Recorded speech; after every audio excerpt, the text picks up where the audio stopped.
ৰাজ্যৰ মন্দিৰে মন্দিৰে ভক্তৰ লানি নিচিগা সোঁত। দেৱাদিদেৱ মহাদেৱৰ পূজা অৰ্চনাত মগ্ন ৰাজ্যৰ ভক্তগণ। পবিত্ৰ শাওণ মাহৰ আজি প্ৰথমটো সোমবাৰ। এয়া শিৱসাগৰৰ ঐতিহাসিক শিৱদৌল। অজস্ৰ ভক্তই ভিৰ কৰিছে শিৱদৌলত। আধ্যাত্মিক পৰিৱেশত দেৱাদিদেৱৰ পূজা অৰ্চনা ভক্তগণৰ। আমি পুৱা 4 বজাতে আমি মুখ্য দ্বাৰ খুলি দিলোঁ আৰু ভক্তমণ্ডল ৰাইজে শৃংখলাবদ্ধভাৱে জল দুগ্ধ আদি অঞ্জলি দিছে। আৰু আমাৰ ইয়ালৈ আপোনাৰ মৰিয়নি শিলিগুৰিৰ পৰা আহিছে এবাৰ, যিসকল কাৱাৰী বুলি কয় জল ঢালিবলৈ দিচাংমুখৰ পৰা পানী আনিছে, তেখেতসকল আহিছে।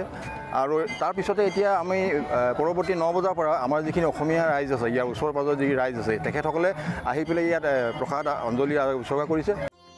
গুৱাহাটীৰ শুক্ৰেশ্বৰ দেৱালয়তো পুৱাৰে পৰা ভিৰ কৰিছে সহস্ৰাধিক ভক্তই। ধূপ দীপ নৈবদ্যলৈ পুৱাতেই ওলাই আহিল ভক্তগণ। যোৱাকালিতো গুৰু পূৰ্ণিমা গৈছে, গুৰু পূৰ্ণিমাৰ পিছতে আজি সোমবাৰ, প্ৰথম সোমবাৰ শাওণ মাহৰ। আজি ভক্তগণে গোটেই ভাৰতবৰ্ষ বুলি নহয়, গোটেই পৃথিৱীতে আজি শিৱ ভক্ত আৰাধনা কৰিব। গোটেই মাহজুৰি চলিব। প্ৰত্যেকটো সোমবাৰে বিভিন্ন ঠাইত মানুহ আজি সুশৃংখলভাৱে গোটেই মানুহখিনি আজি আহিছে, তাক ধন্যবাদ জনাইছোঁ। লগতে এই উদ্দেশ্যৰে সকলো মানুহকে সুখ শান্তি সমৃদ্ধ সুবুদ্ধি দি সকলোকে আপায়ংকল দূৰ কৰি সকলোকে ভালে ৰাখক। আমাৰ সমাজত যি ব্যভিচাৰ হৈছে, ব্যভিচাৰ যাতে এই মনৰ কামনা দি সফল হওক, এইটোৱেই মোৰ কামনা। আৰু নিশাৰে পৰা গুৱাহাটীৰ বশিষ্ঠাশ্ৰমত ভক্তৰ লানি নিচিগা শাৰী। বলবুম উপলক্ষে সমাগম হাজাৰ হাজাৰ ভক্তৰ। বশিষ্ঠাশ্ৰমৰ সন্ধ্যা ললিতা আৰু কান্তা নদীৰ পৰা পানী লৈ বলবুম যাত্ৰীয়ে অৰ্পণ কৰে শুক্ৰেশ্বৰ দেৱালয়ৰ শিৱলিংগত। অজস্ৰ ভক্তই ভিৰ কৰে গুৱাহাটীৰ শিলপুখুৰীস্থিত শ্ৰী শ্ৰী নৱগ্ৰহ শ্মশান নিৰামহীয়া শিৱ মন্দিৰতো। হয়, আজি আমাৰ 2024 চনৰ শাওণ মাহৰ এইটো প্ৰথম সোমবাৰ। এই সোমবাৰত ৰাতিপুৱা আমি 5 বজাৰ পৰা এনেকুৱা লানি নিচিঙা সোঁত এতিয়ালৈকে লাইনত মানুহ আছে, বহুত মানুহ আছে। গতিকে এনেকুৱাকৈ ভক্তৰ ভিৰ যথেষ্ট হৈছে।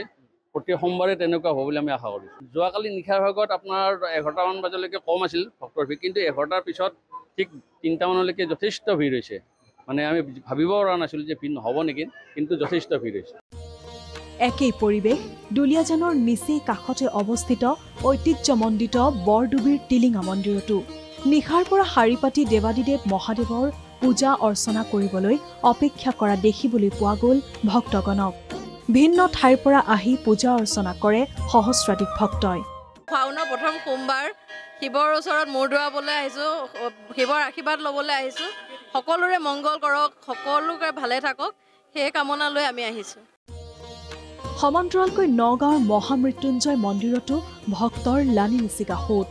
বাবা ভোলানাথক সেৱা আগবঢ়োৱাৰ উদ্দেশ্যে নিশাৰ ভাগৰ পৰাই পদব্ৰজে বহু দূৰণিবতীয়া তথা অতি কষ্টকৰ যাত্ৰা অতিক্ৰম কৰি বলবম যাত্ৰীয়ে সেৱা আগবঢ়ায় মহাদেৱৰ চৰণত।